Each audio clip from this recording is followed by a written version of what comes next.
What is up, guys? Stark here. I am back for another Fate video, and in today's video we have a follow-up to a video I made last night, and that video was the video about the campaign broadcast that they had for Lost Belt 2 and a lot of the new features.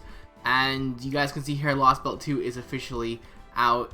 Now, normally I wouldn't really make a video like this because I just made pretty much the same video yesterday, but they said that they only released a little bit of the information that we're going to get for the new update, and oh boy were they right.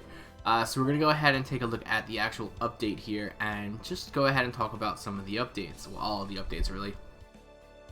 So going through this, there is a ton of updates in here, and a lot of them they didn't announce yesterday, so I feel like this is pretty warranted. So there's a whole bunch of things, so I'm going to try and get through this as quickly as possible without really skipping over too much. So the first one is going to be a new function called follow function, and this will only apply for main quest part 1. But I don't know why they decided to do that, but only for main quest part 1. So to help masters make it through part 1 of the main quest, we're adding a new follow function limited to story quests in part 1. You can follow up to 3 masters and use their servants as supports. Unlike friend function, the other master does not need to approve your request. So basically, you could just add 3 people, and they don't have to add you back. So you could use that servant's noble phantasm, because if you don't use a friend, you can't use their noble phantasm. So being able to use a follower, I guess, will allow you to use that character and use their noble phantasm without them actually accepting you as a friend. So I guess that's pretty cool. If you find a good servant and you want to add them, maybe they have maximum friend slots, so you can't really add them as a friend, but you could follow them and still be able to use their servants. Like I said, this is only available for people who have not completed, part 1 of the main quests, and its function cannot be used after you clear the final singularity. You can have a maximum of 3 masters followed at the same time, and this limit will not change regardless of your master level, and you can follow people who you have registered as a friend. And here's a little bit of a picture here. So you have the follow icon, and then there's another icon in the middle there. So yeah, it's a pretty cool thing. I guess it's pretty useful for like newer players and stuff to be able to get some extra players to be able to use those noble phantasms if they're not getting accepted as friends. So in addition to that, you're also able to lock in friends so you don't accidentally remove them. So this is going to work the same way as like locking cards or servants. You have a multi-lock feature. You can just click that, click the make favorites for your friends, just in case you accidentally unfriend someone. So better safe than sorry, I guess. Next up, we have a convenient consecutive battle function added. So this one is super helpful. The bottom left image here will have a screen that pops up once you complete a quest asking you if you want to repeat the quest. So it shows you your current AP and the AP required, and you can go ahead and repeat that quest, and then you'll bring you immediately back to the support select screen. You pick that support, and then you go right into battle. So there is one thing to note with this is once you click that support character, you'll automatically go in. It won't ask you for team confirmation or anything like that, so you do have to make sure you don't accidentally pick the wrong servant. That could potentially, cost you some AP there. But this is a really cool feature. It saves a lot of time, and you can just use it to grind and farm the events and stuff like that. So consecutive battles are only available for quests that you clear, and certain free quests are not eligible for consecutive battle. Next up, we have the drag and drop servant and craft essences. So on the party setup screen, accessible from formation in the main menu and before quests, tapping the lineup button will now allow you to drag and drop servants and craft essences to different positions of the party. So this is going to be pretty helpful to make switching characters like on the lineup a little bit easier. And then there is also going to be another update here for where you can change the craft essence placement. So you don't have to like deselect it, reselect it. You could just move it from one to another character, as you guys can see here in the picture. The next update is going to be bond point bonus class skill added for MASH. So after clearing a certain quest in the part 2 chapter 1 main quest, MASH will get a new class skill called Stargazer's Journey, and this will essentially increase the amount of bond points your party gains by 20%. Now this will not be applied if you take her in as a support servant, so just forget about that, taking in a friend mash. And this only applies to main quests after part 2 chapter 1. Free quests, challenge quests, and other quests will not be eligible for the bonus. So this is pretty cool. You naturally get really high bond points just from doing the main quest, so getting an extra 20% on top of that is going to be fantastic. And mash costs 0 AP, so you can definitely throw into your teams. And this makes up for actually like taking mash into your team. A lot of times you don't want to take mash in when you're doing stories because that extra slot, like most people should have mash, like her bond maxed out by now. So if you take her into a story quest, you're losing the potential EXP or your bond for another servant. So this kind of offsets that a little bit by giving you a bonus to a different character. The next one is something that we already talked about yesterday, resume quests mid cutscene. So if you get disconnected in the middle of a cutscene, you can go back immediately to that point in the game. We're not going to talk about this one too much because I already did yesterday. Next up, we have automatic text display speed adjustable based on length of text. So this is a pretty interesting one. You'll be able to have like different speeds for the text and like how quickly it will move on to like the next bit of text depending on whether like you have a lot or a little text. So you can mess around with it here. There's two different types. You have fixed delay, which will be a set delay, and then variable delay will be based on the number of letters displayed in each box.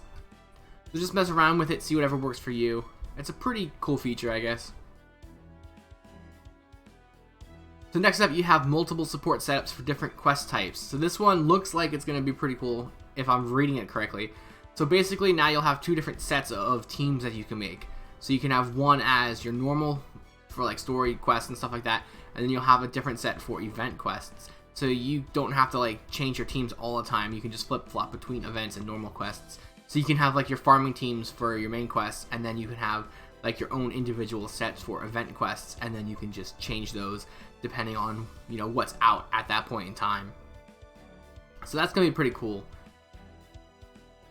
And then other masters will see the servants in set 1 when selecting supports in normal quests, and servants set 2 for event quests. So just make sure your event quests teams are on set 2 and your normal is on set 1. Next up, we have selectable battle voice lines for servants with hidden true names. So this will allow them to have different lines depending on if you want them to say their real name or not, I assume. Number 9 is automatic burning enabled for battle drops. So you can turn this on. This is just like doing friend point summons where you have automatic burning where you'll get rid of whatever you decide to select on those drops. That's pretty cool if you're doing like earlier Ember waves and you don't want to keep those 1 and 2 stars or even 3 stars. You can automatically burn them and just, a lot of times you just do it to get the mana prism, so you can save yourself some time by just burning away the stuff you don't need. Number 10 is Event Quest Select Support Filter Expanded. So new options will be added to the event bonus filter displayed on the Select Support screen for event quests. So this one's going to be pretty cool. So you can basically, the example it gives is you can search for like a max limit break craft essence. So that'll cut down the craft essences you can pick from, but it'll give you the max limit broken ones. So it'll, if you want that, then it'll make it easier for you to find.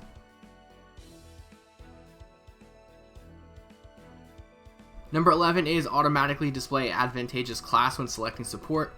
So this is a pretty cool one. So if you're going up against a Lancer enemy, it'll automatically filter you to the servant tabs, the saber tab for your servants for support. So you're already there, so you could just pick from the sabers instead of having to tab over each time and pick the one you want.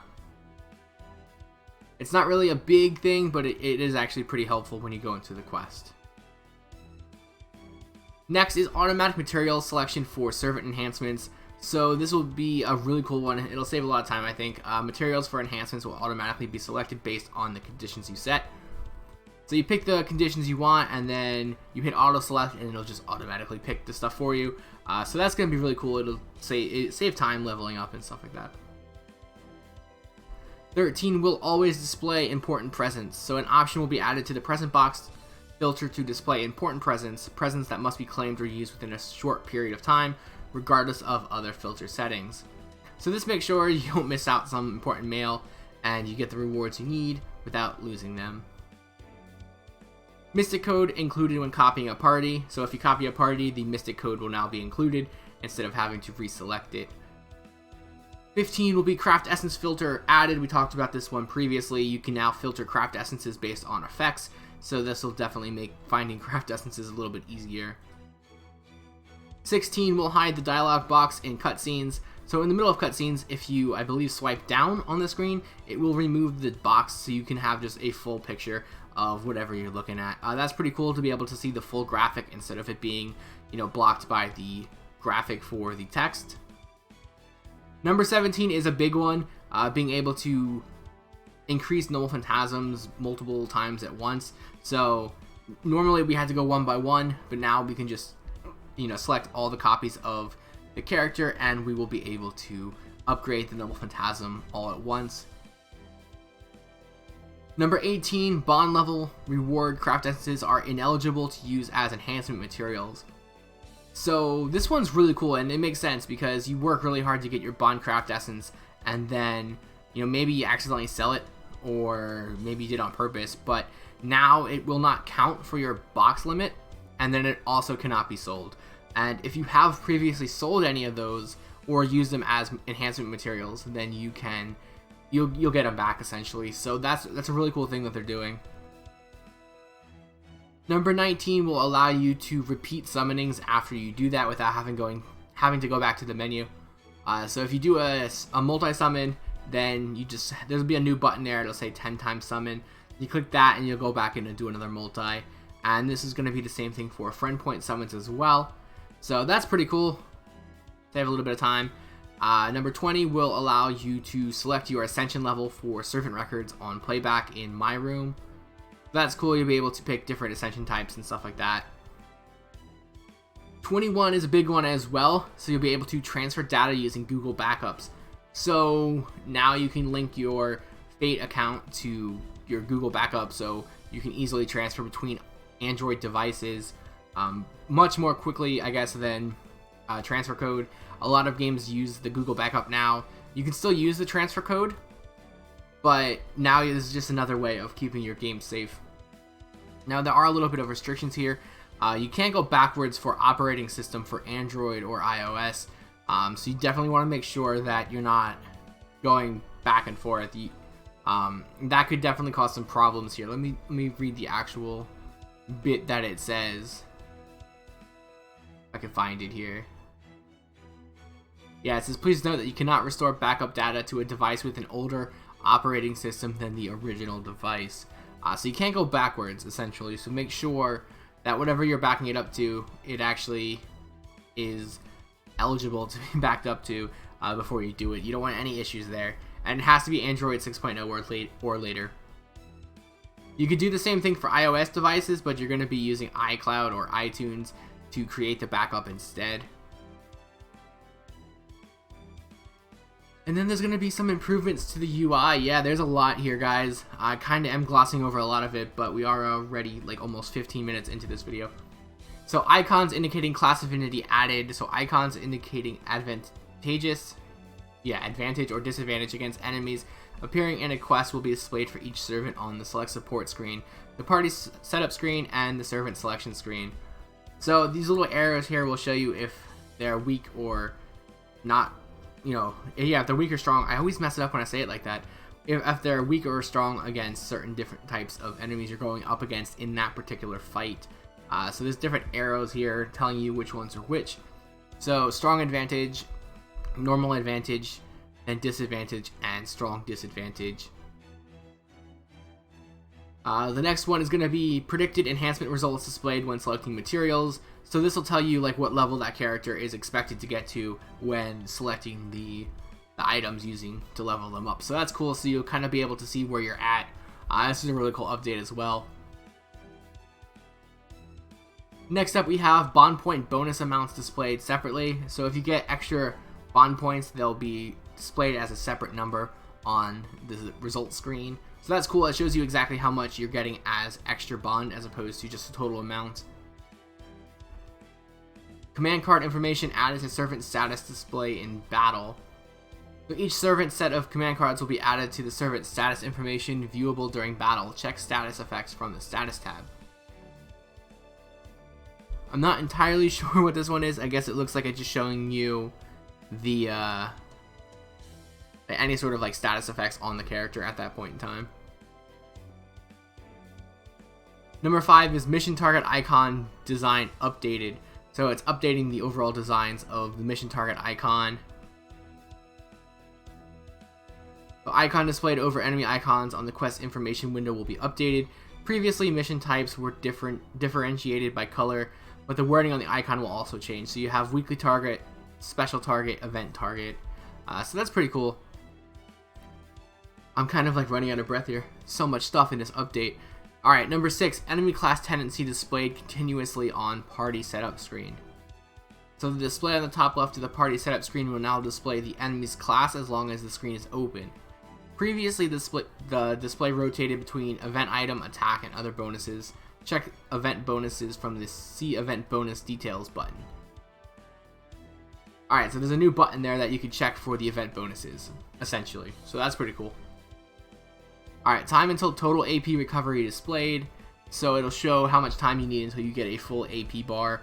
That's actually really helpful because you can like set a timer or something and just have that go off, and you'll know exactly how long you need until it's fully recovered. Free quest icons added to the arena maps. An icon will be added next to a spot in the name indicating that a free quest is available at that spot. This icon will be displayed whether or not you have cleared the free quest in question. Alright, so that's pretty cool. It's giving you an icon to show you that there's a free quest there. Improvements to the Mystic Code selection interface. The Mystic Codes you own will now be displayed in a list. Oh, that is really cool. At the bottom, so you can kind of like swipe around to pick which one you want, instead of just clicking the arrow and really not sure which one you're going to end up getting. Exchangeable Saint Quartz displayed on Master Mission screen. So now you can use your bond fragments to just do an exchange by clicking that little button right there. It's easier than going into all the different menus on the shop to try and find it. Previous event filter added to Second Archive. In order to make it easier to sort craft essences in Second Archive, a previous event filter will be added and event period order will be added as a sorting option. Using the previous event filter to quickly choose from craft essences from limited time events that have ended to move to Second Archive. So basically, I guess that's what it's saying is it will filter event craft essences so you can move them to your Second Archive because you're not going to be using them any longer. That's it, guys. That is a lot of updates, a lot of quality of life things. So yeah, I'm excited for it, guys. This pretty big stuff coming. You know, the anniversary is right around the corner, so they're definitely not wasting any time here. But that's it, really. I've talked long enough. So tons of new updates that we really didn't see yesterday, and a lot of really cool things coming to the game. So I'm gonna end the video here. I hope you did enjoy it. If you did, feel free to like, comment, and subscribe. And as always, I do have the links below to my Twitter, Twitch, Patreon, and Discord. So feel free to check that out. And I will be streaming Lost Belt 2 live on Twitch. So, you know, make sure you follow me on Twitch to get notifications for that. And that's it, guys. So I'll see you next time.